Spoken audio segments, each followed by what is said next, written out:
안녕하십니까. 기사포스트 권호석입니다. 커마 1급 필기 컴퓨터 일반 15번째 시간이 되겠습니다. 자, 이제 컴퓨터 일반도 이제 거의 막바지까지 이제 왔습니다. 조금만 더 힘을 내시고요. 이번 시간에 설명드릴 내용들이 좀 많습니다.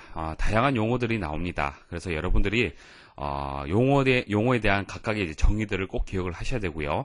집중해서 긴장감 좀 가지시고 강의를 들으셔야 될 것 같습니다. 자, 이번 시간 설명드릴 내용 간단하게 말씀을 드리면요. TCP/IP에 대해서 좀 더 상세하게 말씀을 드릴 겁니다. 이전 시간에 TCP/IP에 대한 여러가지 세부 프로토콜에 대해서 설명을 드렸었죠. 나머지 또 상세한 내용들이 있습니다. 설명을 드릴게요. 그리고 데이터 통신을 하기 위해서는 통신망이 반드시 필요하겠죠. 자, 여러분들 댁에 있는 컴퓨터를 인터넷망에 연결을 해야 됩니다. 그래서 통신망에 대해서 또 설명을 드릴 거고요. 통신 장비도 필요하겠죠. 간단하게 말씀을 드리면 모뎀이 필요할 겁니다. 그리고 오류 검출, 자, 오류를 검출하는 방식이 있습니다. 데이터 통신을 하다 보면은 정상적으로 다 데이터가 서로 주고받으면 좋겠지만은 아무래도 여러 가지 상황에 따라서 문제가 발생을 할 수 있습니다. 자, 그게 이제 오류가 되는 거고요. 자, 그 오류를 검출을 하고 오류를 정정하는 방법이 있어요. 그런 방법에 대해서 설명을 드리겠습니다. 자, 목차는 이렇습니다. 먼저 설명드릴 내용이 OSI 7계층에 대해서 말씀을 드릴게요. 자, OSI 7계층 좀 생소할 수가 있는데요. 시험에 그렇게 많이 출제되지는 않습니다. ISO라는 그 국제 표준화 기구가 있죠. 자, 국제 표준화 기구가 있는데요. 여기서 7단계 표준화 프로토콜이라고 해서 표준을 정했습니다. 자, 그 표준에 대해서 설명을 드릴 겁니다. 그리고 TCP/IP, 자, TCP/IP는 인터넷을 연결하기 위한 표준 프로토콜이고요. 상세한 내용들을 이전 시간에 설명을 드렸습니다. 자, 정보통신망에 대한 용어들을 정리하고요. 통신 장비 그리고 오류를 검출하는 방식에 대해서 설명을 드리겠습니다. 자, OSI 7계층, 자, 그림으로 지금 제가 표현을 했는데요. 좀 복잡하죠. 자, 다른 시스템 간의 원활한 통신을 위해서 ISO, 자, 국제표준화 기구에서 제안한 7단계 표준화 프로토콜이다. 자, 이런 7단계다, 표준화다, 프로토콜이다. 자, 이런 용어들이 생소할 수가 있는데요. 자, 왜 필요한지 먼저 필요성에 대해서 간단하게 좀 설명을 드려볼게요. 자, 여러분들 컴퓨터를 이용을 해서, 자, 기사퍼스트 서버에 접속을 했죠. 자, 접속을 해서, 강의에 대한 정보들, 자격증에 대한 정보들을 여러분들이 받아서 서비스를 받고 있는 중입니다. 자, 여러분들 집에 있는 컴퓨터하고 일단 기사퍼스트에 있는 서버하고 일단 연결이 돼야겠죠. 자, 연결되기 위해서는 무엇이 필요하겠습니까? 일단 회선, 통신망에 연결돼야겠죠. 그리고 여러분들 랜카드, 이런 각종 장비들이 일단 연결이 되어 있어야만 통신을 할 수 있습니다. 자, 그 다음 여러분들이 서비스를 받기 위해서 웹사이트에 접속을 하기 위해서 또 프로그램 필요하겠죠. 자, 웹브라우저라든지 기타 여러가지 프로그램들이 또 필요할 겁니다. 그래서 물리적으로 연결되는 것이 먼저고요. 그리고 중간에 여러가지 계층들이 있고 마지막에는 프로그램이 서로 또 연결이 되어 있어야 됩니다. 그래서 각각의 단계를 따져보니까 7개의 단계로 해서 나뉘더란 얘기입니다. 그래서 그 각각의 단계에 대한 표준 프로토콜에 대해서 설명을 드릴 겁니다. 자, 컴퓨터 시스템에 대해서 먼저 한번 말씀을 드려볼게요. 자, 컴퓨터 시스템도 단계가 있습니다. 자, 7개 단계까지는 아니지만은 크게 3개의 단계로 구분을 할 수가 있습니다. 먼저 하드웨어 단계가 있죠. 하드웨어. 자, 이것을 물리 계층이라고 얘기를 합니다. 일단 CPU라든지 메모리라든지 메인보드라든지 이런 장치들이 있어야만 컴퓨터를 이용을 할 수 있습니다. 자, 그 다음 운영체제 있습니다. 자, 운영체제가 하는 역할은 여러분들하고 물리 계층하고 서로 인터페이스 해주는 그런 역할을 하는 거죠. 그리고 마지막 단계에서는 응용 계층이 있습니다. 여러가지 목적에 의해서 사용하는 프로그램들 다양하게 있죠.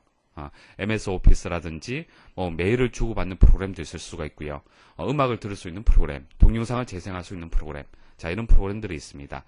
그래서 컴퓨터 시스템을 따져봤을 때는 이렇게 3개의 계층으로 구분을 할 수가 있겠죠. 그래서 이런 개념들을 OSI 7계층하고 이어서 여러분들 생각하시면 됩니다. 자, 물론 시험에는 이런 컴퓨터 시스템의 단계가 어떻게 되느냐, 뭐 이런 내용들은 출제되지 않습니다. 제가 여러분들이 좀 이해하기 쉽도록 설명드리기 위해서 간단하게 지금 말씀을 드린 거고요. 자, 통신은 이거보다 좀 더 복잡하다는 얘기죠. 제일 하위 계층을 보시면은 물리계층이라는 게 있습니다. 물리계층. 자, 물리계층은 물리적으로 연결하는 방식에 대한 프로토콜, 약속을 얘기를 하는 겁니다. 여러분들이 사용하는 랜카드, 뭐 케이블, 모뎀, 뭐 이런 각종 장치들이 뭐 한 가지만 있는 게 아니잖아요. 그죠? 전 세계적으로 엄청나게 많은 모델들, 방식들이 있습니다. 그래서 그 방식에 대한 표준 프로토콜이 필요해요. 그래서 케이블이라든지 모뎀이라든지 코덱이라든지 통신 장비, 자, 이런 것들을 어떻게 연결할 거냐라는 것을 고민한 계층이 물리 계층이 되겠습니다. 자, 그 다음 데이터 링크 계층이 두 번째 계층인데요. 자, 데이터 링크 연결한다는 얘기죠. 자, 연결하는데 두 컴퓨터 간의 데이터를 연결했을 때의 규정을 얘기를 하는 겁니다. 자, 두 대의 컴퓨터가 있을 때, 그러니까 여러분들 컴퓨터하고요, 친구 컴퓨터가 한 방에 있어요. 자, 이렇게 연결되어 있습니다. 자, 그때는 어떤 것들을 고민을 하면 되겠습니까? 자, 이때는 서로 송신하고 수신하는 컴퓨터가 명확하기 때문에 다른 거 고민할 필요 없고요. 에러를 검출을 어떻게 할 거냐. 자, 흐름, 그러니까 데이터가 주고받는데 이런 흐름을 어떻게 제어를 할 거냐. 이런 것들을 고민하는 단계가 될 겁니다. 자, 그 다음 네트워크 계층은요. 일단 네트워크란 얘기는 컴퓨터가 여러 대가 있다는 얘기예요. 여러 대. 자, 여러 대의 컴퓨터가 있을 때는 어떤 것들을 또 고민을 해야겠습니까? 자, 그때는 경로라는 개념이 나와요. 경로. 자, 이렇게 컴퓨터가 두 대, 뭐 세 대, 자, 어떤 그 내부 네트워크 내에서 서로 연결되어 있을 때는 경로라는 개념 자체가 큰 필요성이 없습니다.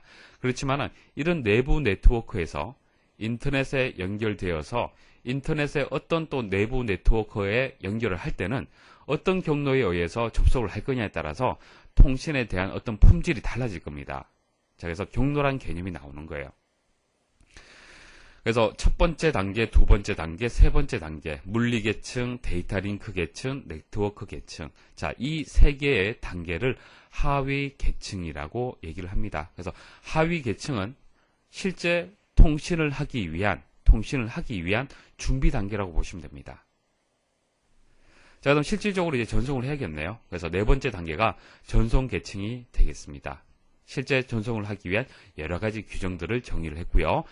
세션 계층은 데이터를 교환을 관리하기 위한 규정을 얘기를 하는데, 개념 설명드리면 이렇습니다. 자, 여러분들하고 저하고 서로 대화한다라고 일단 가정을 해볼게요. 대화한다는 얘기는 데이터를 전송하는 겁니다. 그죠? 실제 전송이 이루어지는 거죠. 대화한다는 얘기는. 그렇지만 세션이라는 것은 서로 대화를 유지하기 위한 규정을 얘기를 하는 거예요. 자, 대화를 서로 눈을 맞추면서 하는 것이 좀 더 효과적이겠죠? 맞습니까? 서로 눈을 다른 곳을 보면서 대화하는 것은 큰 의미가 없을 수가 있습니다. 그래서 서로 눈을 맞추면서 서로 호흡을 하면서 대화하는 그런 규정을 생각하시면 됩니다. 자, 표현계층. 표현계층은 데이터를 표현하는 규정을 얘기를 하는 겁니다. 자, 데이터를 1, 0, 0, 1, 0 이런 식으로 이진수가 1과 0으로 된 이진수가 어차피 전달되는 거지만은 이것을 좀 더 효과적으로 표현하기 위한 여러 가지 방식들이 있어요. 그래서 암호화하는 것도 필요하겠죠. 자, 보안적인 측면을 생각을 해서 암호화할 필요가 있고요. 코드화. 자, 여러분들 몇 가지 코드를 여러분들이 배우셨을 겁니다. 자, 그다음 압축. 자, 이런 방식으로 이제 표현하는 거죠. 그래서 표현 계층에 대해서는 데이터를 어떻게 표현할 거냐 이런 것들을 이제 규정을 하는 겁니다. 자, 뭐 코드 중에서는 뭐 7개 비트로 되어 있는 아스키 코드. 자, 설명드린 적이 있죠. 이런 여러 가지 코드와 방식들이 있습니다. 이런 것들을 고민하는 단계라고 보시면 됩니다. 자, 응용 계층은 여러분들이 사용하는 프로그램 생각하시면 돼요. 뭐 텔넷이라든지 FTP, 뭐 이메일. 자, 이런 서비스를 하기 위한 여러 가지 프로그램을 생각을 하시면 됩니다. 그래서 여러분들 컴퓨터 내부에 이런 계층이 있다라고 보시면 돼요. 그래서 통신을 하기 위한 이런 계층이 있고요. 저희 기사 퍼스트 서버에도 이런 계층이 동일하게 있습니다. 자, 7개의 계층이 되어 있고요. 이런 각각의 계층들이 서로 프로토콜이 맞아야만 통신이 되는 거예요. 그래서 물리적으로 일단 연결이 되어 있어야 되고, 여러분들이 사이트에 접속을 해서 동영상을 클릭을 하잖아요. 그죠? 자, 클릭하는 그 계층은 응용 계층이 되는 겁니다. 그 다음 하위로 쭉쭉쭉 내려가고요. 그 다음 물리 계층에 의해서 이렇게 데이터가 전송이 되고, 다시 서버 입장에서는 이런 단계에 의해서 다시 결과를 이렇게 되돌려 주는 겁니다. 자, 그래서 7개 계층이 필요합니다. 시험에는 이렇게 나올 수도 있어요. 각각의 계층에 대한 특징을 물을 수도 있고요. 순서를 또 기억을 좀 하셔야겠습니다. 그래서 물리 계층, 데이터 링크 계층, 네트워크 계층, 전송, 세션, 표현, 응용. 그래서 앞 글자라도 기억을 하십시오. 자, 물대내 전세 표응. 자, 물대내 전세 표응 해서 첫 글자 순서를 기억을 하십시오. 자, TCP/IP 상당히 중요합니다. 반드시 출제된다라고 보시면 됩니다. 서로 다른 기종의 컴퓨터들이 데이터를 주고받을 수 있도록 하는 인터넷 연결 표준 프로토콜이다. 자, 여러분들이 인터넷 사용하기 위해서는 TCP/IP에 대한 프로토콜이 반드시 설치가 되어 있어야 됩니다. 자, TCP/IP도 OSI 7계층처럼 계층 구조가 있는데요. 제일 하위 단계가 링크 계층이 있어요. 링크 계층. 서로 연결하는 거죠. 자, 이더넷이라든지 IEEE 802, HDLC, X25, RS232C 이런 프로토콜이 있습니다. 이런 프로토콜은 시험에 잘 출제되지는 않습니다. 그래서 여러분들이 링크 계층에는 이런 프로토콜이 있구나라는 정도 아시면 되겠습니다. 자, 그다음 인터넷 계층인데요. 다른 말로 네트워크 계층 그렇게 생각하시면 되고요. 같은 뜻으로 보시면 되겠습니다. IP 프로토콜, ICMP, ARP, RARP. 자, ARP는 이전에 말씀드린 적이 있습니다. 자, IP 주소를 물리적인 주소로 해서 바꿔주는 프로토콜이 되겠죠. RARP는 반대로 해주는 거고요. 그래서 혼란을 느낄 수 있기 때문에 하나의 프로토콜만 여러분들 기억을 하시면 되겠습니다. 자, 전송 계층은 TCP 그리고 UDP라는 프로토콜이 있고요. 자, 응용 계층 제일 상위 계층이 되겠네요. 텔넷, FTP, SMTP, 자, 메일하고 관련해 있죠. 메일을 전송할 때 필요한 프로토콜이 되겠습니다. HTTP, NNTP, 그리고 SNMP, DNS, 자, 이런 프로토콜이 이제 상위 계층에 포함되는 프로토콜이 되겠습니다. 자, 시험에는 TCP/IP의 상위 계층 프로토콜이 아닌 것은 이렇게 나올 수 있어요. 1번에 텔넷, 2번에 FTP, 3번 SMTP, 4번 IP 이렇게 나올 수 있습니다. 자, 순서 서로 이제 그 계층이 다르다는 것을 기억을 하셔야겠습니다. 자, 그럼 각각의 계층에 대해서 개념 설명도 좀 드리고요. 좀 상세한 설명, 그리고 시험에 나온 내용 정리를 해드리겠습니다. 자, 먼저 링크 계층 말씀을 드릴게요. 자, 말 그대로 서로 연결하는 겁니다. 연결. 자, 연결한다라면은 두 가지 관점으로 볼 수가 있습니다. 일단 물리적인 관점으로 볼 수가 있어요. 물리적인 관점. 그러니까 케이블이라든지 랜카드라든지 이런 물리적으로 먼저 연결이 되어 있어야 되고요. 자, 그 다음 논리적으로 연결되어 있어야 됩니다. 자, 논리적이라는 얘기는 무슨 얘기냐면은 데이터를 전송하는 데 있어서 전송하는 방식이 한 가지만 있는 것이 아닙니다. 여러 가지 방식들이 있어요. 그래서 논리적으로도 연결이 되어 있어야 됩니다. 그래서 물리적으로 연결되어 있어야 되고 전송하는 방식 자체가 서로 동일하게 연결이 되어 있어야 됩니다. 그래서 결과적으로 링크 계층은 연결이다. 이렇게 키워드를 기억을 하시면 돼요. 자, 그 다음 인터넷 계층. 자, 인터넷 계층은 네트워크 계층하고 동일합니다. 자, 네트워크 말씀을 드렸죠. 컴퓨터가 한두 대 있는 것이 아니고요. 여러 대의 컴퓨터들이 네트워크를 구성을 하고, 여기도 여러 대의 컴퓨터들이 네트워크를 구성을 하는 거예요. 자, 여기도 있습니다. 자, 이런 것들을 다 연결하게 되면은 인터넷이 되는 거죠. 그래서 여기 있는 컴퓨터에서 여기 있는 컴퓨터가 서로 통신하기 위해서는 어떻게 해야 된다 말씀을 드렸죠. 일단 경로라는 개념이 들어간다 말씀을 드렸습니다. 그래서 이렇게 들어갈 수도 있고요. 저 이쪽으로 들어갈 수도 있겠죠. 데이터 통신하기 위해서. 그래서 일단 경로라는 개념 반드시 들어가야 됩니다. 상당히 중요합니다. 네트워크라는 얘기가 나오면은 경로를 설정한다는 얘기를 꼭 기억을 하셔야 돼요. 그래서 복잡한 인터넷 길 중에서 원활한 서비스가 되기 위한 경로를 먼저 설정을 해야 되고요. 자, 이런 경로를 설정하기 위해서는 각각의 컴퓨터들이 가지고 있는 주소, 주소를 해석할 수 있어야겠죠. 그죠? 내가 누군지 상대방 컴퓨터가 알 수 있어야 됩니다. 그래서 데이터를 전송하기 위한 주소를 해석하고 복잡한 인터넷 길 중에서 선택하려면 경로 설정이 같이 들어가줘야 됩니다. 그래서 인터넷 계층에서는 이 두 가지 키워드를 기억을 하셔야겠습니다. 자, 두 가지 그 개념을 일단 머리에 두시고요. 프로토콜 설명을 드릴게요. 자, IP 프로토콜은요, 인터넷 프로토콜의 약어가 되겠습니다. 특징이 있는데요. 오류를 무시하는 방식입니다. 자, 무슨 뜻이냐면은, 자, 네트워크로 서로 연결되어서 주소를 해석하고 경로를 설정하잖아요. 그죠? 자, 주소를 해석하고 경로를 설정하는 프로토콜이 IP 프로토콜이 있는데, 이 IP 프로토콜은 어떤 그 데이터를 전송을 할 때, 오류 발생 가능성에 대해서 무시를 하는 거예요. 그러니까 주소를 해석하고 경로를 설정하는 그 단계에서 문제가 발생할 수 있잖아요. 그렇죠? 항상 오류는 발생할 수 있습니다. 그래서 이런 오류에 대해서 무시를 하는 거예요. 그래서 신뢰성이 좀 떨어지는 방식이 되는 겁니다. 그럼 상대적으로 반대되는 이제 프로토콜이 또 있겠죠. ICMP라는 프로토콜이 있는데요. 여기서 C가 컨트롤, 제어를 뜻하는 겁니다. 아무래도 제어라는 얘기가 들어가면 좀 똑똑하고 제대로 된 데이터가 전송이 된다, 그렇게 볼 수가 있겠죠.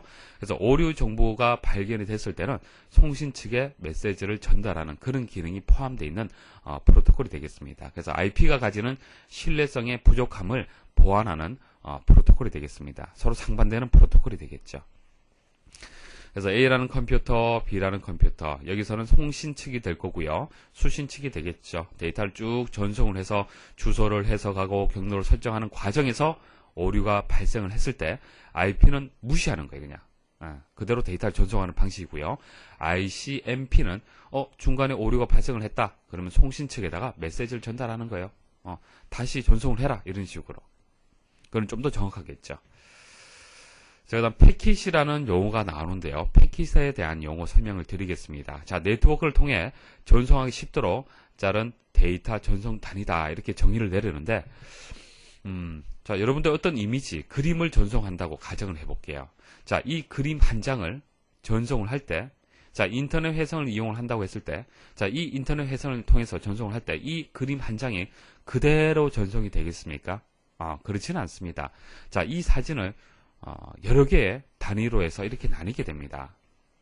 자, 나뉘어서 1번, 2번, 3번, 4번, 5번, 6번, 7번. 자, 이렇게 해서 번호를 붙여요. 번호를 붙여서 각각의 이제 그 단위들을, 네트워크망이 하나만 있는 게 아니잖아요. 그죠? 자, 여기서 여기까지 가는 방식 자체가 한 가지만 있는 것이 아닙니다. 그래서 여러 가지, 여기는 1번, 2번, 3번 보낼 수 있고요. 4, 5, 6번, 7, 8, 9번 이런 식으로 쭉 보내는 겁니다.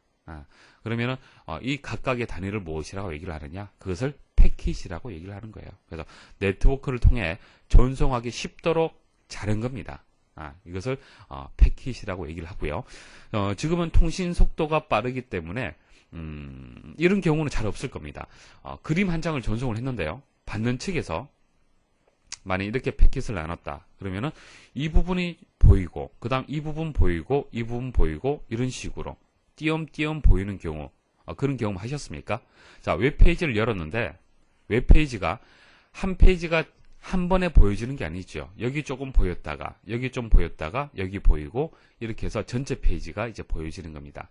자, 이런 경우는 통신망에 전송하는 어떤 속도에 문제가 있든지 다양한 여러 가지 문제가 있어서 패킷이 제대로 전달이 안 되는 경우가 있을 수가 있습니다. 그럴 때는 도착한 이제 패킷 순서대로 보여지기 때문에 이렇게 띄엄띄엄 보여지는 겁니다. 이게 패킷으로 전송을 하기 때문에 이런 이제 화면을 여러분들이 보시는 겁니다. 그래서 인터넷 계층에는 두 가지 프로토콜, 중요한 프로토콜이 있고요. 나머지 프로토콜은 제가 개념 설명을 드렸잖아요, 이전에. 그죠? 그래서 IP는 오류를 무시한다. 그리고 ICMP는 오류가 발견되었을 때는 송신 측에 메시지를 전달해서 제대로 신뢰성을 가지고 전송할 수 있도록 하는 거다. 이렇게 구분을 하시면 되겠습니다. 자, 전송 계층 보도록 하죠. 전송 계층은 전송하는 방식을 결정을 하는 겁니다. 자, 전송하는 방식도 다양하게 많습니다. 여러 가지 많은데요. 자, 일단 크게 TCP와 UDP를 구분해서 여러분들이 보셔야겠습니다. 자, TCP는 여기서 C가 컨트롤을 얘기하는 컨트롤. 자, 컨트롤 얘기를 하고요. 그래서 좀 더 효과적이고 신뢰성이 높다라고 보시면 됩니다. 자, 컨트롤 들어가게 되면은 신뢰성을 생각하시면 돼요. 자, TCP는 연결형입니다. 자, 전송하는 데 있어서 연결형이라는 얘기는 이런 얘기예요. 자, 망이 복잡하게 막 연결되어 있죠. 자, 이런 식으로 연결되어 있습니다. 자, 복잡하게 연결되어 있는데 내가 전송하려는 데이터가 A라는 문자를 전송하려고 해요. 그러면은 A라는 문자를 여기서 여기까지 전송을 해야 되는데 어떻게 전송을 하느냐? 연결을 해요. 이렇게 쭉. 일단 가려는 전송 경로를 이렇게 만들어 두고 그 다음에 A라는 문자를 이렇게 전송을 하는 겁니다. 자, A라는 문자를 나누어서 이렇게 전송을 하고 이렇게 전송을 하고 이렇게 전송하고 나눠서 전송하는 것보다도 연결시키고 난 뒤에 전송하는 것이 아무래도 신뢰성, 안전성이 더 우수하다라고 볼 수가 있겠죠. 그래서 TCP는 연결형의 프로토콜이다. 그렇게 기억을 하시면 되겠습니다. 두 종단 간에, 그러니까 시작과 끝을 생각하시면 돼요. 송신과 수신 측 두 종단 간에 연결을 설정한 후에 내가 여기서 거기까지 갑니다라고 연결을 설정하고 난 뒤에 데이터를 패킷 단위로 해서 교환하는 방식이 되겠습니다. 자, 오류를 보고하고 상황을 보고하고 순서를 제어하고 오류를 제어하고 흐름을 제어한다. 뭐 제어한다, 보고한다 이런 것들이 다 뭡니까? 컨트롤을 뜻하는 거죠. 그래서 TCP는 조심조심 안전하게 전달하는 전송 계층의 프로토콜이 되겠습니다. 전송하는 방식을 좀 말씀을 드리는 거예요. 자, UDP는 이제 TCP하고 반대라고 보시면 됩니다. 연결형이 아니고요. 비연결형의 형태가 되겠습니다. 그래서 신뢰성은 떨어질 수밖에 없겠죠. 그렇지만은 속도가 빠른 그런 이점이 있습니다. 자, TCP가 있고 UDP가 있는데 전송하는 방식을 결정을 할 때 TCP가 여러 가지 장점이 있잖아요, 그죠? 그래서 무조건적으로 TCP를 이용하면 되겠다라고 생각할 수 있지만은 꼭 그렇지는 않습니다. 어떤 이제 통신하는 이제 목적이라든지 환경에 따라서 달라질 수 있습니다. TCP는 신뢰성이 뛰어난 대신에 보고를 해야 되고 제어를 해야 되고 이런 여러 복잡한 처리가 필요합니다. 그래서 속도가 느려요. 속도가 떨어집니다. 그래서 속도보다도 안전성이 중요할 경우에는 TCP를 이용하면 되고요. 안전성보다도 속도가 더 중요하다. 예를 들어서 실시간 전송을 할 때, 실시간 뭐 게임을 할 때, 뭐 게임을 할 때는 약간 패킷 하나가 전달이 안 된다 하더라도 그렇게 중요한 것은 아니잖아요, 그렇죠? 게임 화면의 일부분, 뭐 배경에 그림 모양이 뭐 그 나무가 있다. 그럼 나무가 그림이 약간 일그러졌다. 그래서 크게 게임을 진행하는 데 있어서 크게 문제가 있는 것은 아니잖아요. 그렇죠? 그래서 네트워크 게임을 할 때는 어떤 그 신뢰성보다도 속도가 더 중요합니다. 실시간으로 게임을 해야 되기 때문에. 그렇죠? 그럴 때는 UDP가 또 필요해요. 그래서 TCP가 필요한 경우가 있고 UDP가 필요한 경우가 있습니다. 전송하는 상황에 따라서. TCP는 조심조심 안전하게, 그리고 UDP는 받든 말든 나는 몰라. 그죠? 무조건 전송하는 거예요. 자, 응용 계층 보도록 하죠. 자, 응용 계층은 여러분들 사용하는 프로그램 생각하시면 됩니다. 데이터 송수신을 하는 거죠. 결과적으로 SNMP. 자, 나머지 프로토콜은 다 이전에 말씀을 드렸습니다. 그죠? 여러분 다 아실 거고요. SNMP는요, 심플 네트워크 매니지먼트 프로토콜입니다. 그러니까 심플 네트워크라는 것은 이제 간이 망을 뜻하는 거예요. 간단한 망. 자, 간단한 네트워크. 자, 그렇게 이해를 하시면 되고, 그래서 네트워크 장비를 감시하기 위한 네트워크 관리 프로토콜이라고 합니다. 자, 정의 기억을 하셔야 되고요. 그리고 아래쪽 문제에서 TCP/IP만, 자, TCP/IP만 사용이 된다. 그러니까 SNMP가 TCP/IP 응용 계층에 속하는 거죠. 속하는데 그 TCP/IP에서만 사용이 되는 프로토콜은 아닙니다. 자, 문제 한번 보십시오. 자, 다음 중 인터넷 또는 네트워크와 관련된 서비스의 설명으로 옳지 않은 것은, 자, 4번이 정답인데요. 자, SNMP 서비스는 네트워크 관리 및 네트워크 장치와 그들의 동작을 감시, 통제하는 서비스로, 자, 이거 맞는 설명이에요. 자, 근데 뒤에 있는 설명 보십시오. 자, 반드시 TCP/IP 네트워크에만 한정되어 사용된다. 이건 틀렸습니다.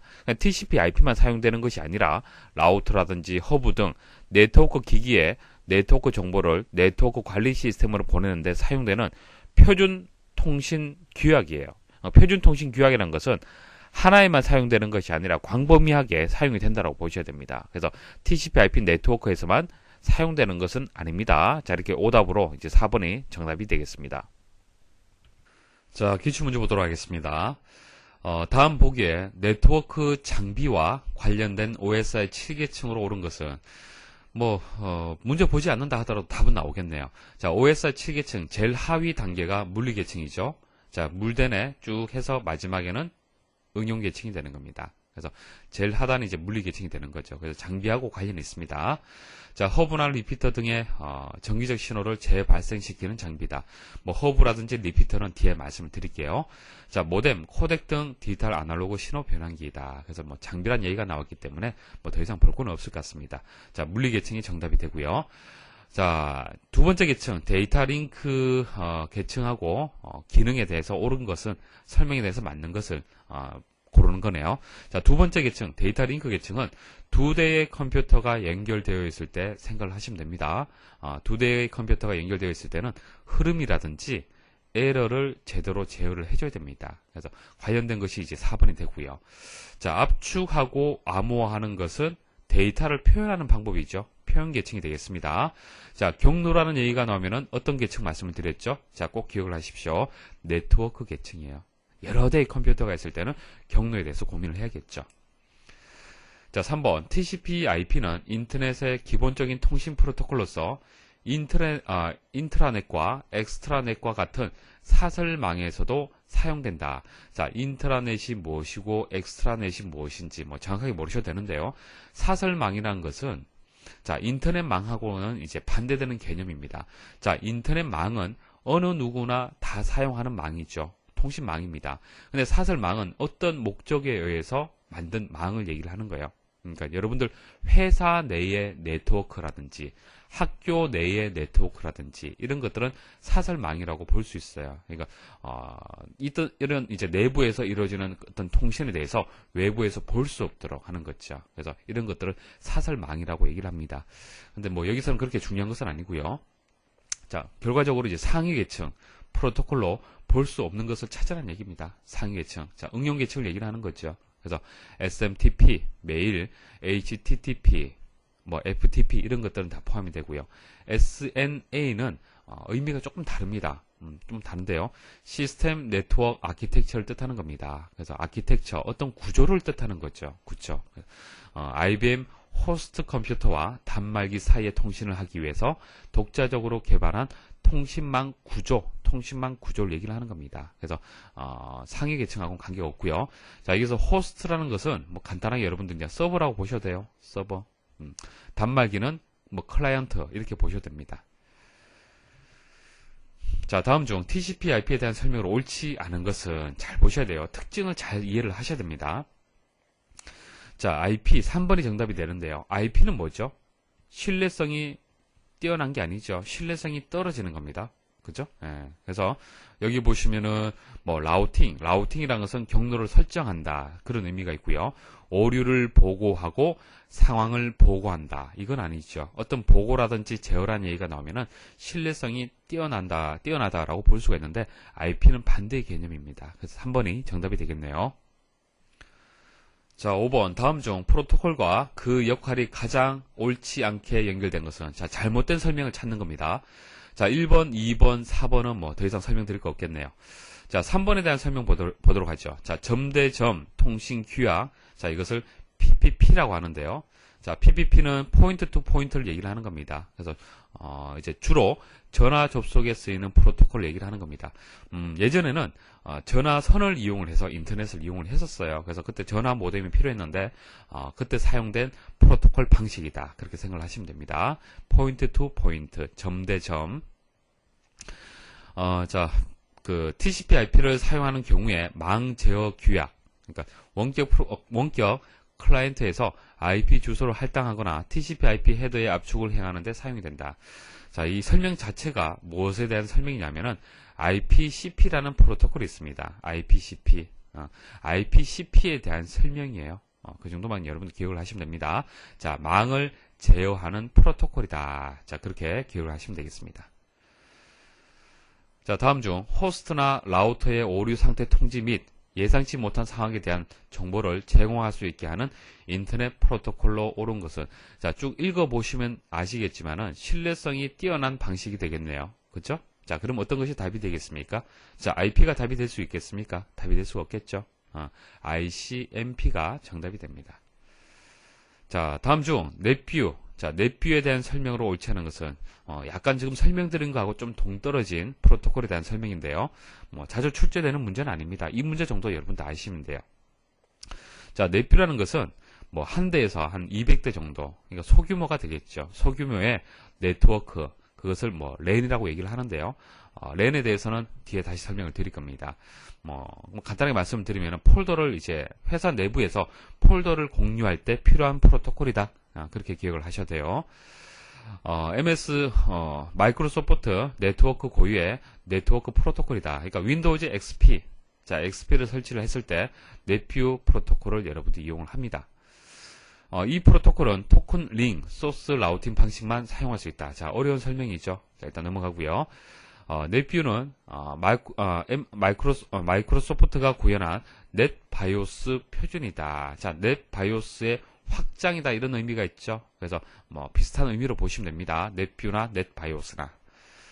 자, 보통 1000대 이상의 클라이언트를 가지는 부서 규모의 WAN에 사용이 된다. WAN이란 것은 규모가 큰 겁니다. 그래서 인터넷이라고 보셔야 돼요. 인터넷 정도의 규모.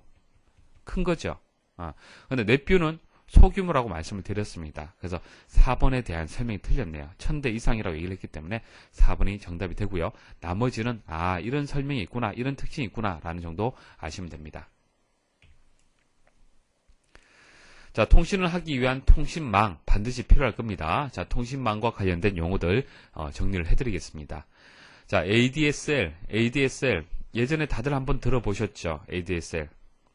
자, 기존에 전화선을 이용을 해서 통신하는 방식입니다. 전화선을 이용을 하는 거예요. 근데 특징을 보시면은 양쪽 방향에 전송하는 속도가 다릅니다. 그래서 비대칭이라는 것이 붙어요. 비대칭.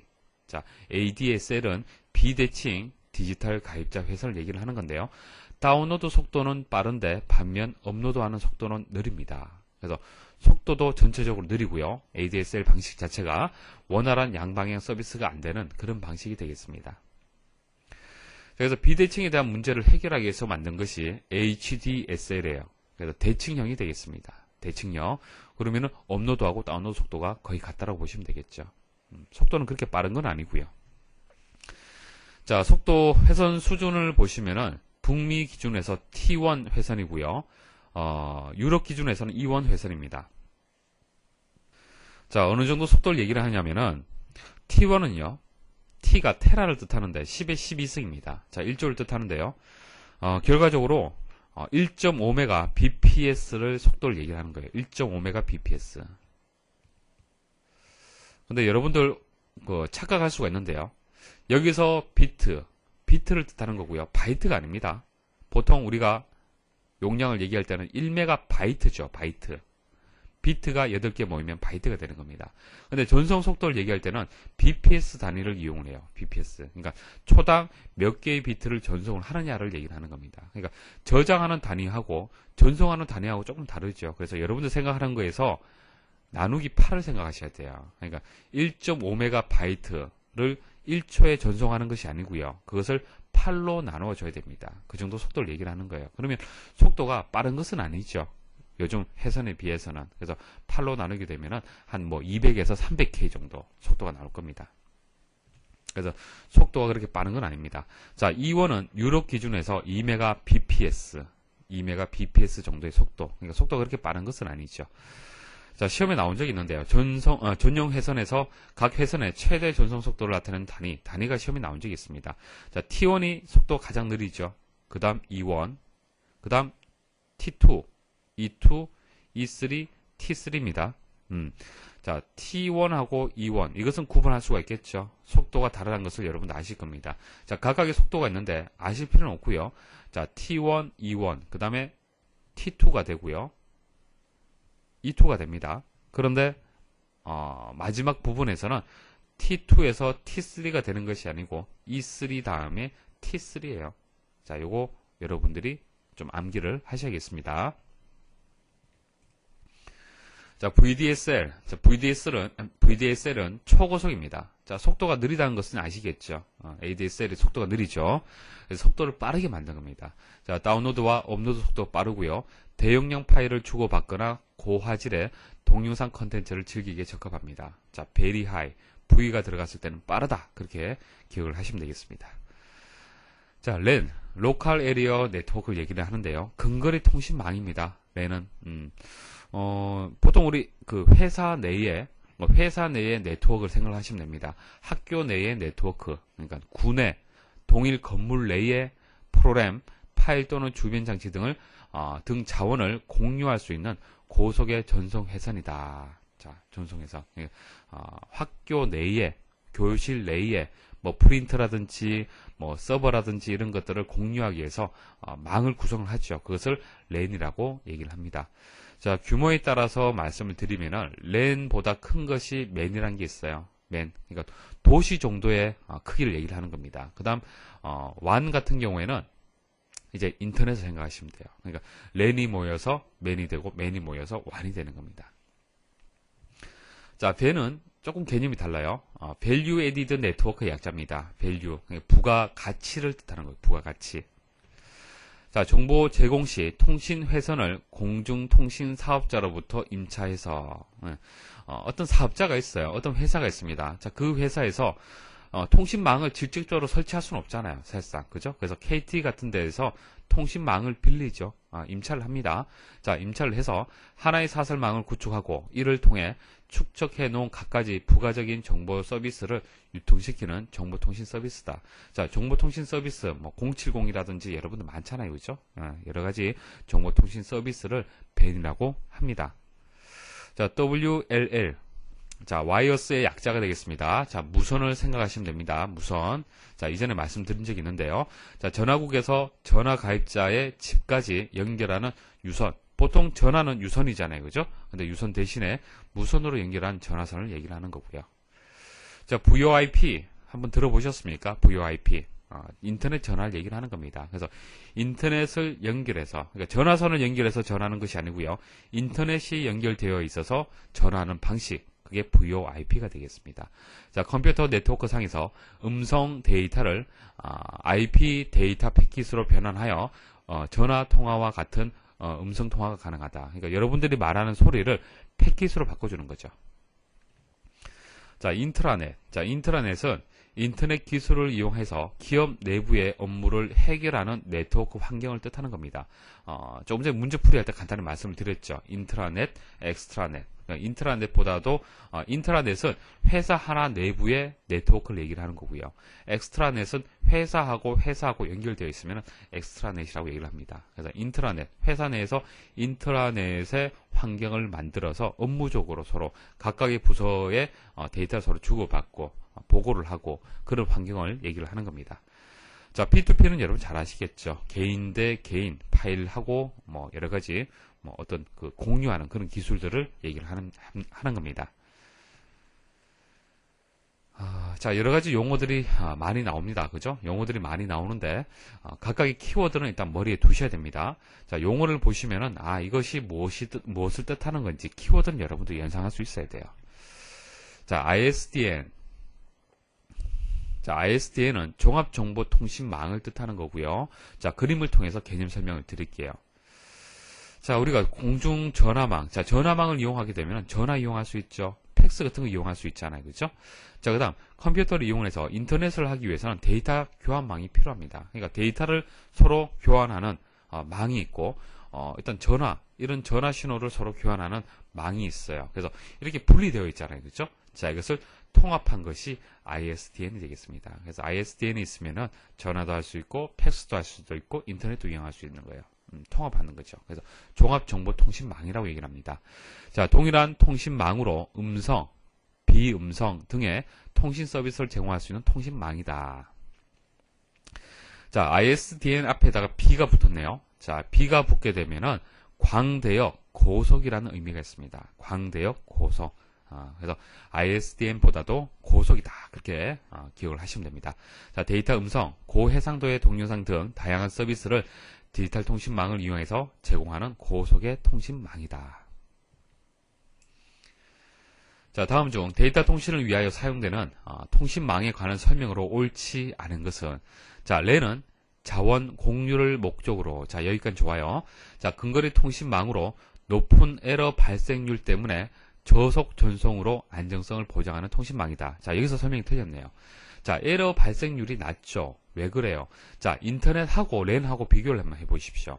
일단 규모가 작으면 문제 발생했을 때 빠른 조치가 되겠죠. 그래서 에러 발생률이 낮다라고 해야 됩니다. 그래서 고속 전송이 가능하다라고 설명을 해야 되는데 틀렸네요. 데이터 통신에서 사용하는 용어에 대한 설명 중 올바르지 않는 것은 패킷 교환, 자, 데이터를 패킷이라고 부르는 작은 단위로 전송하는 방식이다. 자, 지점 간 방식. 자, 지점 간 방식이란 것은 포인트 투 포인트를 얘기를 하는 겁니다. 포인트 투 포인트. 그러니까 이 컴퓨터하고 이 컴퓨터는 서로 점 대 점으로 연결되어 있죠. 자, 이거하고 이것도 마찬가지고요. 자, 그래서 성형하고 관련이 있습니다. 자, 중앙의 컴퓨터와 단말 노드가 1대1로 연결되는 방식으로 전송되는 데이터의 양이 많을 때 유리한 방식이다. 뭐 다이렉트, 직접적으로 연결되어 있기 때문에 설명이 맞다고 볼 수가 있겠죠. 자, 멀티 포인트 방식은 버스형을 생각을 하시면 됩니다. 이제 회선 하나를 가지고 여러 대의 컴퓨터가 이렇게 연결되어 있는 방식이에요.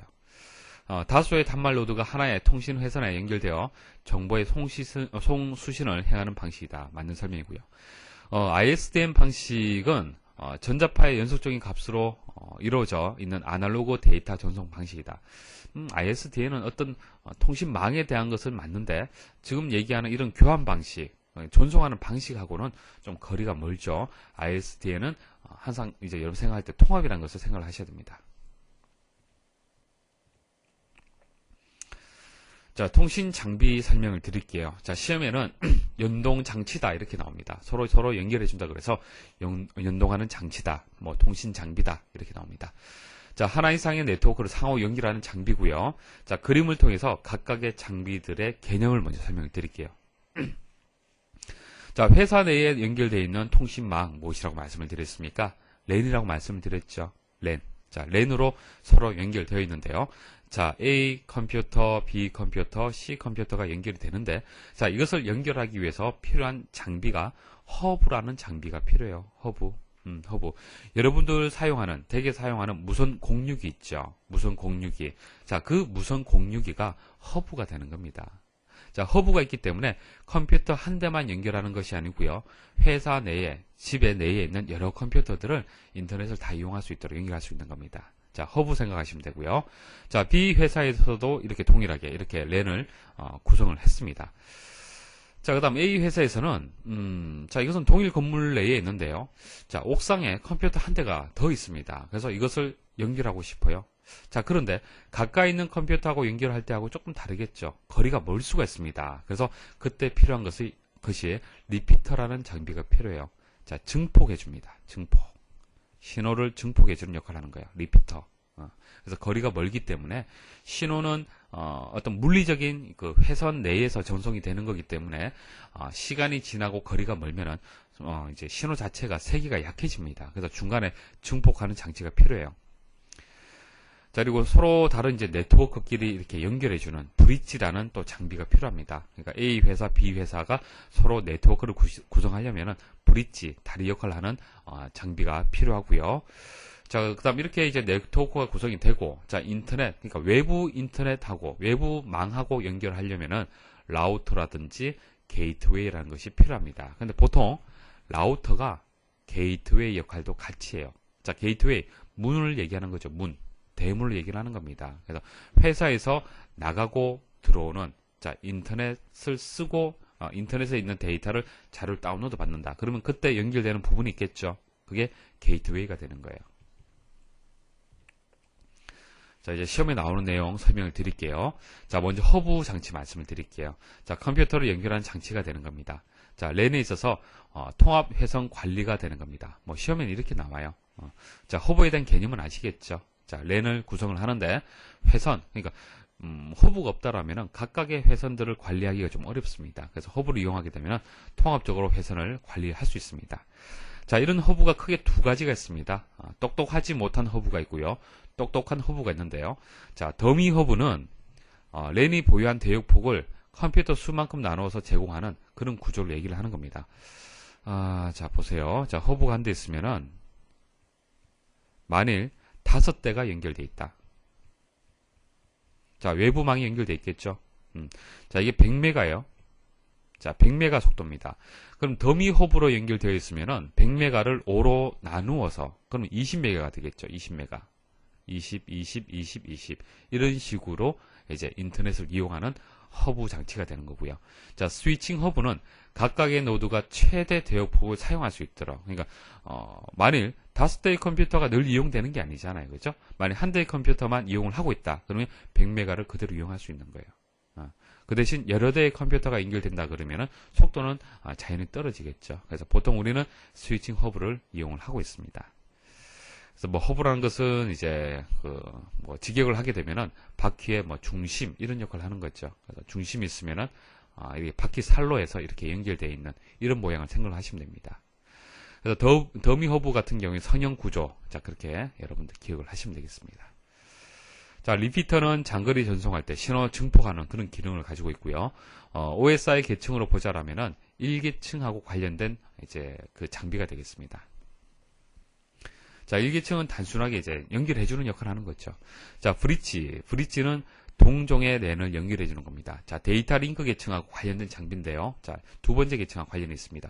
자, 브릿지는 서로 이제 어떤 랜하고 연결해주는 거죠. 그러니까 네트워크하고 그러니까 두 개를 서로 연결해주는 그런 역할을 하는 겁니다. 자, 라우터는 네트워크하고 네트워크를 연결해주는 거예요. 그러니까 브릿지는 랜하고 랜을 연결해주는 거고요. 라우터는 네트워크하고 네트워크를 연결하기 때문에 이때는 경로라는 개념이 들어가줘야 돼요. 경로. 그래서 최적의 경로를 설정할 수 있는 기능이 라우터라는 장치 안에 있습니다. 자, OSI의 세 번째 계층, 네트워크 계층과 관련된 장비가 되겠습니다.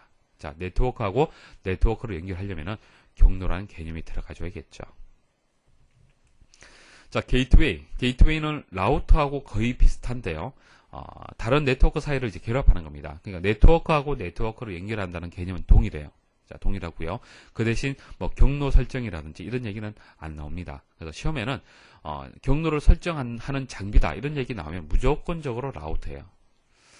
자, 게이트웨이는 주로 랜에서 다른 네트워크에 데이터를 보내거나 다른 네트워크로부터 데이터를 받아들인 데 사용되는 통신 장비다. 그러니까 네트워크하고 서로 연결한다.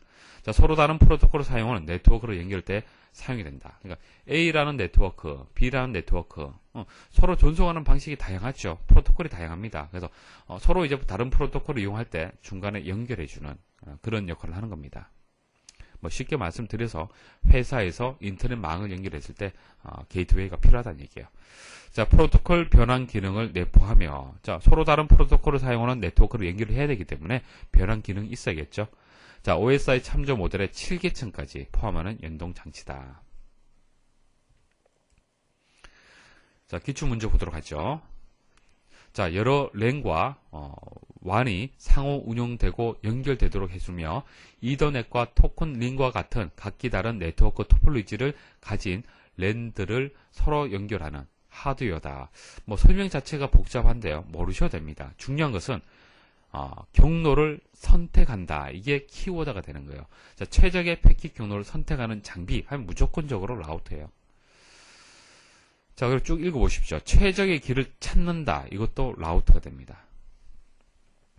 자, 다음 중 통신 제어 장치의 버퍼링 구성 차이에 따른 통신 제어 방식 종류로 옳지 않은 것은 뭐 깊이 아실 필요는 없습니다. 정답만 아셔도 되는데요. 세 가지가 있습니다. 그러니까 통신에 있어서도 자, CPU 내에 제어 장치가 있듯이 통신에서도 분명히 제어 장치가 필요하겠죠. 제대로 원활하게 통신하기 위해서는 제어 장치가 필요한데요. 그 방식이 세 가지가 있다는 얘기입니다. 세 가지가 있고요. 그래서 비트 버퍼 방식, 블럭 버퍼 방식, 메시지 버퍼 방식 이렇게 세 가지가 있습니다. 바이트는 해당되지가 않고요. 자, 버퍼링이란 것은 많이 들어보셨을 거예요. 버퍼 개념 아시죠? 서로 다른 장치들끼리 속도 차이 때문에 정보를 일시적으로 저장하는 그 저장 공간을 버퍼라고 얘기합니다. 그래서 비트가 모여서 자 10, 10, 00, 11 이런 것들이 모이면은 이제 블럭이 되고요. 블럭이 모여서 이제 메시지가 됩니다. 하나 예를 말씀을 드려볼까요? 나는 집에 간다. 이게 뭐죠? 메시지잖아요. 그죠? 자, 이것을 그대로 버퍼에 저장하는 방식이 메시지 버퍼 방식이고요. 자, 이것을 의미 있는 단위로 해서 나누는 경우, 자, 이게 블럭이 되는 겁니다. 나는 집에 간다. 이것을 버퍼 방식으로 보내는 것이 블럭 버퍼가 되는 거고요. 자, 나는 이것을 비트로 1과 0으로 해서 저장을 한다. 그러면 비트 버퍼 방식이 되는 겁니다. 자, 암기하시면 돼요. 집에서 ADSL 1회선으로, 자, ADSL, 자, 집이 있으면요. 컴퓨터가 2대가 있어요. 자, 인터넷 회선이 들어왔습니다. 회선 하나가 들어왔어요.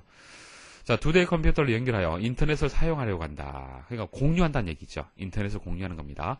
자, 2대의 컴퓨터는 랜으로 연결되어 있으며 서버 컴퓨터의 IP 주소는 192.168.0.1이고 클라이언트 컴퓨터의 IP 주소는 192.168.0.2로 설정되어 있다. 다음 중 각각 컴퓨터의 TCP/IP 등록 정보에 관한 설명 중 거리가 먼 것은, 지금은 윈도우즈 XP에 인터넷 공유 기능이 있습니다. 그래서 뭐 TCP/IP에 대한 정보를 변경을 할 필요가 없어요. 설정할 필요가 없습니다. 그러니까 이런 개념 자체를 모른다 하더라도 여러 대의 컴퓨터를 하나의 회선이 들어오면 공유할 수 있어요. 그런데 예전에는 윈도우즈 XP를 이용하기 전에는 인터넷을 공유하려면은 TCP/IP를 각각을 설정을 해줘야 됩니다. 자, 무엇을 설정해야 하냐면은 일단 내부 망에서 외부 망으로 연결되기 때문에 게이트웨이라는 개념이 들어가요. 게이트웨이 주소를 설정을 해야 되고요. 그 다음 하나의 컴퓨터를 통해서 나머지 컴퓨터가 연결되어서 전송이 되기 때문에 서버라는 또 개념이 들어갑니다. 서버. 좀 복잡하죠. 그래서 서버 컴퓨터에 대한 IP 주소, 게이트웨이에 대한 IP 주소, 서브넷 마스크에 대한 IP 주소, 이런 것들을 다 설정을 해줘야 되는데 여기서 문제에서 답이 다 나왔어요. 답이 다 나왔습니다. 서버 컴퓨터의 IP 주소가 어떻게 된다고 그랬습니까?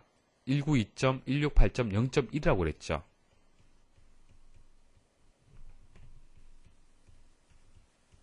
자, 다시 그림을 그려드릴게요. 자, 외부 망이 이 컴퓨터에 연결되어 있어요. 그 다음 이 컴퓨터하고 이 컴퓨터가 이렇게 연결되어 있습니다. 자, 그럼 이게 서버가 되는 거고요. 게이트웨이가 되는 겁니다.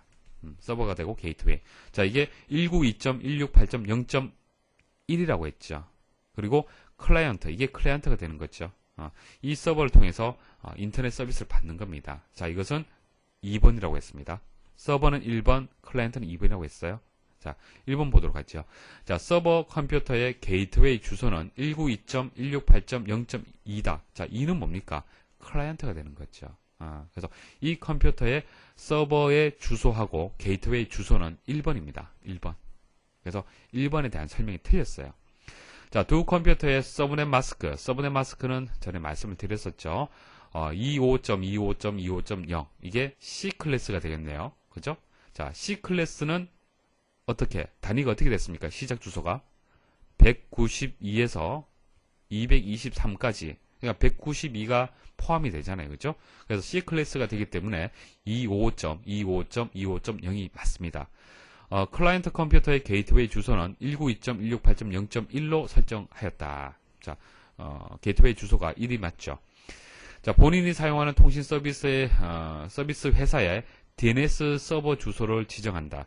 DNS라는 것은 IP 주소를 도메인 주소로 IP 주소로 바꿔주는 거죠. 그래서 여러분들이 사용하는 그 통신 서비스 회사가 있습니다. 그 회사의 DNS 서버 주소가 있어요. 그 주소를 입력을 하시면 됩니다. 뭐 이렇게 해서 뭐 복잡한데 뭐 이것은 예전에 그랬었고요. 지금은 간단하게 인터넷 공유를 할 수 있습니다. 마지막으로 오류 검출 방식 설명을 드리겠습니다. 자, 오류가 발생을 했을 때 검출하는 방법에 대해서 말씀을 드릴게요. 자, 가장 기본적인 방법은 페리티 검사 방식이 되겠습니다. 자, 원리를 설명을 드릴게요. 보세요. 자, 송신 측이 있고 수신 측이 있습니다. 자, 송신 측에서 데이터를 전송을 합니다. 자, 전송하려는 데이터가 1000001이라고 하겠습니다. 자, 이게 이제 데이터를 이제 전송을 하는데 이 데이터만 전송을 해서는 수신 측에서 오류가 발생을 했는지 안 했는지 확인을 하기 어렵습니다. 왜냐면요. 송신 측에서 1000,001이라고 이렇게 전송을 하잖아요. 그죠? 전송을 하지만은 사실 이 데이터라는 것은요. 전송 중에 오류가 발생을 해서 0이 1로 바뀔 수도 있고 1이 또 0으로 바뀔 수도 있는 거예요. 그러니까 전송하는 비트가 바뀔 수 있다는 얘기입니다. 여러 가지 환경적인 이유로 해서. 자, 이렇게 해서 데이터가 내가 원하는 데이터가 아니고요. 엉뚱한 데이터가 만일 이렇게 전송이 됐다고 가정을 하겠습니다. 1, 0, 0, 0, 0, 0, 1이 전송이 돼야 되는데 1, 1 해서 이 비트가 잘못 전송이 되었어요. 그랬을 때 수신 측에서는 전혀 알 수가 없습니다. 그러니까 원본 데이터가 어떤 데이터인지 알 수가 없잖아요. 그렇죠? 그래서 이런 오류가 발생을 했을 때 검출하려면은 어떻게 검출을 하냐면요. 자, 보세요. 자, 보내려는 데이터가 이 데이터입니다. 그러면 이 데이터에다가 마지막에다가 페리티 비트라는 것을 추가를 해줍니다. 한 개의 비트로 해서 페리티 비트라는 것을 추가를 해줘요. 자, 어떻게 추가를 해주냐면은 예를 들어서 이제 짝수 페리티다. 자, 짝수 페리티, 짝수를 다른 말로 이제 우수라고 하고, 우수 페리티다, 이렇게 얘기를 하는데요. 짝수 페리티 기준에서 만일 검사를 한다라고 했을 때는 1의 개수를 확인을 해요. 자, 원래 데이터의 1의 개수를 확인합니다. 지금 짝수계 있죠. 짝수계 있을 때는 여기에다가 0값을 주는 겁니다. 왜 0값을 주냐면은 전체 비트의 1의 개수가 짝수가 될 수 있도록 만들어주는 거예요. 이 페리티 비트가. 만약 11000001이다. 보내려는 데이터가. 그럼 여기에 페리티 비트가 1이 들어가야겠습니까? 0이 들어가야겠습니까? 그렇죠. 1이 들어가는 거예요. 왜? 1의 개수를 짝수계로 만들기 때문에. 짝수 페리티에서는. 됐습니까? 자, 그래서 송신 측에서 페리티 비트를 하나 부과를 하는 거예요. 부과를 해서 전송을 하는 겁니다. 자, 그럼 받는 측에서 한번 보도록 하죠. 자, 수신 측에서 이렇게 받았어요. 그러면 짝수계가 맞잖아요. 그죠? 그러면 오케이 되는 겁니다. 제대로 데이터가 전송이 되었네. 그렇게 판단을 하는 겁니다. 만일 보내려는 데이터 중에서 자, 이 0이 1로 잘못 전송이 되었어요. 그래서 결과적으로 자, 이렇게 전송이 되었습니다. 그럼 1의 개수를 파악을 하겠죠? 파악을 하니까 홀수계잖아요. 그렇죠? 짝수 페리티 기준에서 만들어서 전송을 했는데 홀수계다. 그러면 이것은 오류가 발생을 했다라고 보는 겁니다. 원리 아시겠습니까? 자, 홀수 페리티도 마찬가지입니다. 홀수 페리티라면 원래 보내려는 데이터에서 페리티 비트를 부과를 할 때 홀수계로 맞추는 겁니다. 자, 이렇게 해서 이제 짝수 페리티가 있고 홀수 페리티가 있습니다. 자, 그런데 간단하다라는 이점은 있지만 문제점이 있습니다. 짝수계가 오류가 발생을 했을 때는 검출이 안 된다라는 문제가 있어요. 자, 보세요. 자, 페리티를 이제 짝수 페리티 기준에서 이렇게 만들어서 전송을 했습니다. 자, 전송을 했는데 전송하는 중에 잘못되어서 이렇게 전송이 되었어요. 그래서 결과적으로 자, 이렇게 전송이 되었습니다. 자, 그럼 받는 측에서 짝수 페리티 기준에서 1의 개수를 파악을 하겠죠. 짝수계 맞죠? 그러면 어떻게 되는 거예요? 이거 오케이예요. 오류가 없다라고 판단하는 겁니다. 그런데 사실 오류가 발생을 했잖아요. 두 개의 비트가 잘못되었잖아요. 그렇죠? 그래서 이렇게 이제 오류가 발생하는 비트의 개수가 짝수계로 발생을 해버리면은 이제 그 오류를 파악을 할 수가 없는 거예요. 검출할 수 없는 겁니다. 짝수 페리티도 마찬가지, 홀수 페리티도 마찬가지입니다. 그래서 파악이 안 되는 이런 문제점이 있는데요. 자, 이 문제점을 이제 보완한 것이 블록 합 검사 방식이 되겠습니다. BSC라고 얘기를 하는데요. 짝수계의 비트가 오류가 발생했다 하더라도 검출할 수 있는 방법이 되겠습니다. 원리는 모르셔도 되고요. 자, 그다음 세 번째 CRC라는 게 있습니다. CRC. 자, CRC는 순환 중복 검사라고 한글로에서도 또 나옵니다. 기억을 하셔야 돼요. CRC는 순환 중복 검사라고 얘기를 합니다. 자, 원리를 말씀을 드리면요. 좀 복잡합니다. 이제 송신 측에서 페리티 검사 방식처럼 비트를 추가를 하는데요. 다항식을 이용을 해서, 그러니까 수식을 이용을 해서, 수학식을 이용하는 거예요. 수학식을 이용을 해서 원래 보내려는 데이터에다가 다항식을 이용을 해서 이런 식으로 비트 열을 추가를 해줍니다. 자, 이 비트 열을 FCS라고 합니다. 그러니까 FCS를 다항식을 이용을 해서 만들어서 데이터에다가 추가를 해서 전송을 하는 거예요. 그럼 받는 측에도 다항식을 이용을 해서 자, 이 FCS를 또 파악을 해야겠죠. 확인을 해야겠죠. 제대로 맞는지. 그래서 뭐 그렇게 확인하는 방식인데, 여기서 중요한 것은요, 다항식을 이용한다는 거, 이게 중요한 겁니다. 일단 첫 번째 아셔야 될 것은 CRC는 다항식을 이용하는 검사 방식이다. 이거 하나 알고 계셔야 돼요. 그리고 추가되는 비트가 FCS라는 것이 추가가 되죠. 자, 프레임을 체크하는 신호인데요. 프레임을 체크하는 신호를 비트로 해서, 비트 열로 해서 추가를 한다라는 뜻인데요. 그래서 오류 검사 비트 열이다, 그렇게 얘기를 하는데, 자, 여기서 프레임의 개념을 좀 설명을 드리겠습니다. 자, 프레임이 뭐냐면요, 프레임이란 것은 데이터에다가 제어 정보를 추가를 해서 만든 그 하나의 단위입니다. 단위를 그냥 프레임이라고 얘기를 하는 거예요. 자, 사람이 서로 의사소통을 할 때도 마찬가지입니다. 사람하고 사람하고 통신할 때도 마찬가지죠. 이제 대화할 때 단어와 단어를 적절하게 띄워쓰기 한다든지, 그 각각의 단어에 어떤 단위가 분명히 있어야 되는 겁니다. 그죠? 그런 단위가 없으면은, 서로 의사소통이 좀 어려워요. 그래서 통신할 때도 어떤 단위가 있습니다. 이 단위가 있어요. 자, 이 단위를 프레임이다, 그렇게 얘기를 하는 겁니다. 자, 하나의 프레임에는 데이터와 제어 정보, 여기서는 에러를 검출할 수 있는 코드, FCS가 되겠죠. 자, 이 FCS까지 포함을 해서 하나의 프레임으로 해서 전송을 하는 겁니다. 개념 아시겠습니까? 프레임의 개념. 그래서 프레임을 체크할 수 있는 신호를 이제 포함을 해서 이제 전송을 한다라는 거 알고 계셔야 되고요. 각 프레임에 비트 열을 이제 삽입을 해서 전송하는 방식이 있죠. 그래서 비트 열 단위로 해서 검출하는 방식이다. 이것도 하나 기억을 하십시오. 시험에 나온 적이 있습니다. 시험에는 자, 블럭 단위로 해서 검출을 한다, 이렇게 나왔는데 틀렸습니다. 블럭 단위가 아니고요. 비트 열. 비트 위주로 해서 프레임이 만들어졌잖아요. 비트 위주로 해서, 그죠? 그래서 비트 열 단위로 해서 검출을 한다, 이게 맞는 설명이고, 블럭 단위로 해서 검출을 한다라는 설명은 이제 틀렸다라고 보셔야 돼요. 틀렸다라고 보셔야 되는데, 뭐 사실 CRC 방식은요, 블럭 단위로 해서도 사실 검출할 수 있습니다. 하지만은 여러분들 시험 응시를 하실 때는요, 블럭 단위로 검출을 한다라고 했을 때는 사실 틀렸어요. 왜?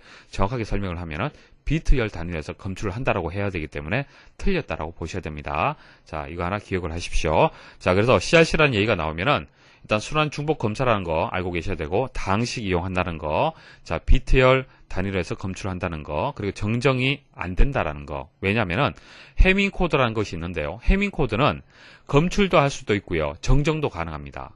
상당히 좋은 방식이죠. 그래서 지금 말씀드렸던 이런 방식들은 정정이 안 되는데요. 해밍 코드는 정정이 돼요.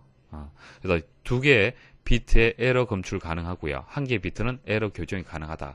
뭐 원리라든지 뭐 상세한 것은 아실 필요 없습니다. 중요한 것은 정정이 가능하다라는 거, 해밍 코드는. 자, 이렇게 기억을 하시면 됩니다. 자, 기출문제 보도록 하죠. 자, 다음 중 전송 오류 검출 방식이 아닌 것은 CRC 방식, 페리티 검사 방식, 자, 정마크 보호 방식, 뭐 이런 것들은 다 포함이 된다라고 보시면 되고요. 정마크 보호 방식은 그냥 오류 검출 방식이다라는 정도 아시면 됩니다. CSM의 CD 방식은요, 오류를 검출하는 방식하고는 전혀 상관이 없어요. 자, 렌의 매체 접근 방식 중에 한 가지 방식인데요. 자, 설명을 드릴게요. 자, 렌을 구성하는 방식은 여러 가지가 있는데, 만일 이렇게 구성이 됐다.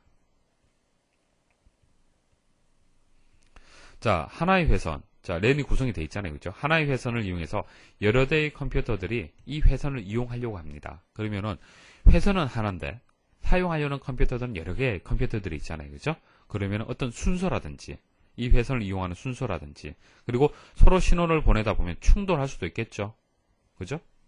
이런 여러 가지 문제점이 있을 수가 있어요. 그래서 이런 문제점을 해결하는 방식이 여러 가지가 있는데, CSM의 CD 방식은 버스형의 렌에 사용이 되는 방식이 됩니다. 자, 특징을 보시면은 전송량이 적을 때 매우 효율적이고요. 신뢰성이 높은 그런 방식이 되겠습니다. 그래서 트래픽이 많은 경우에는 좀 부적합합니다. 그러니까 여러 대의 컴퓨터를 하나의 회선에 묶어서 렌을 구성을 했을 때는 조금 이제 그 효율적인 방식은 아니고요. 이제 좀 몇 대의 컴퓨터들을 연결을 해서 서로 이제 렌을 구성했을 때는 CSM의 CD 방식을 이용을 합니다. 그래서 CSM의 CD 방식을 얘기를 했을 때는 버스형이다라는 것을 꼭 기억을 하셔야 돼요. 자, 이번에 보시면 랜의 매체 접근 제어 방식 중에서 CSM의 CD 방식은 어떤 구조에 사용되는 방식이냐. 자, 버스형. 자, 3번이 정답이 되겠습니다. 자, 7개의 비트의 ASCII 코드에 1개의 짝수 패리티 비트를 첨부하여 데이터를 송신하였을 경우 수신된 데이터에 에러가 발생하는 것은 어느 것이냐. 그러니까 짝수 기준에서 보냈을 때 홀수라면은 문제가 발생하는 거죠. 자, 하나, 둘, 셋, 넷 짝수네요.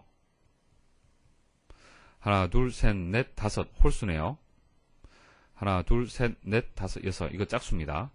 하나, 둘, 셋, 넷 짝수네요. 자, 그래서 정답은 2번이 되겠습니다.